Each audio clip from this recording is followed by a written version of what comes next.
Contra Costa Fire serves the vast majority of the county, serving about 400 square miles, and we serve about a 600,000 population that swells to about 1 million residents during the business day.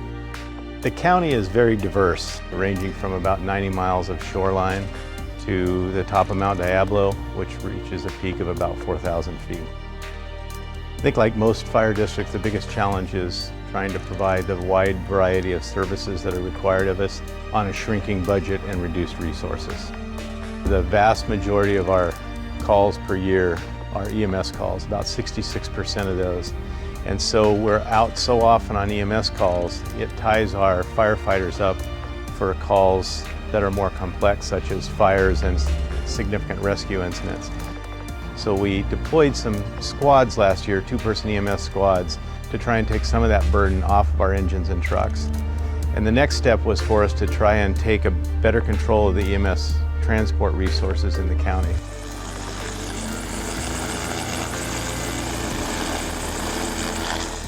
With the use of air support, it's a dynamic and a huge force multiplier, which we can provide a large amount of service from the air to the community of Contra Costa County. We now have captain paramedics on board that can supplement my air crew.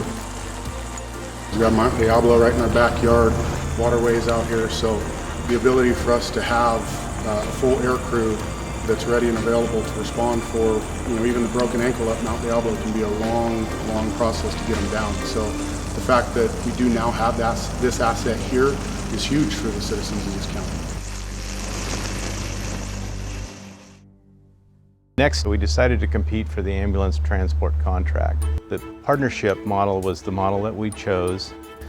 We sent an RFP out looking for proposals from any ambulance company that wanted to partner with us, and after 2 days of presentations and a couple of weeks of negotiations, we chose AMR Ambulance to be our partner.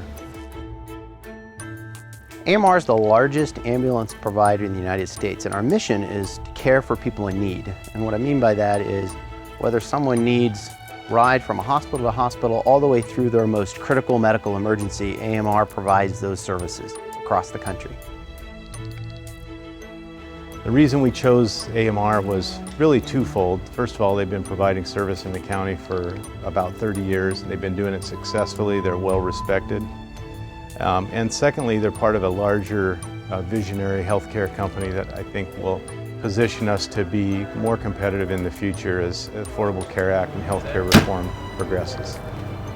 The whole idea of the alliance was to take the best that Contra Costa Fire delivers and the best that AMR delivers in our service area and combine those in a way that is greater than the two parts separately. I think there's not many models, if any, models like this in the United States that I know of. I think the reason it's innovative is because for the first time in my career, we're actually looking at fire resources and EMS resources as one. Throughout my 30 years in this business, we've sent fire engines and we've sent ambulances, but we really haven't integrated those two into one specific system. They've always been two separate businesses. So with this innovation now, with this new model, we'll be able to use the resources from ambulances to fire engines to fire trucks to specialty resources, and we'll be able to send the right resource to the right incident. That brings the organizations together from a structural standpoint that allows us to do things like training in a more integrated way. We're consolidating communications in our dispatch center so that the resources are dispatched in a uniformed way, and that even as far as on scene, the management of the scene from an organizational structure, we meld together and we're able to deliver service in a seamless way to the citizens of Contra Costa County. Currently, each agency works under their own medical director. Now we'll be able to work under one single medical director as we move forward. And I think that at this point with healthcare reform, there are many business ventures out there and new and innovative ways to provide care like mobile integrated healthcare that we'll be able to do better together than we could separately. And I think all of those combined in a fiscally sustainable way, like we've made the alliance, really sets this system up for the future of healthcare and the future of where Contra Costa County wants to go.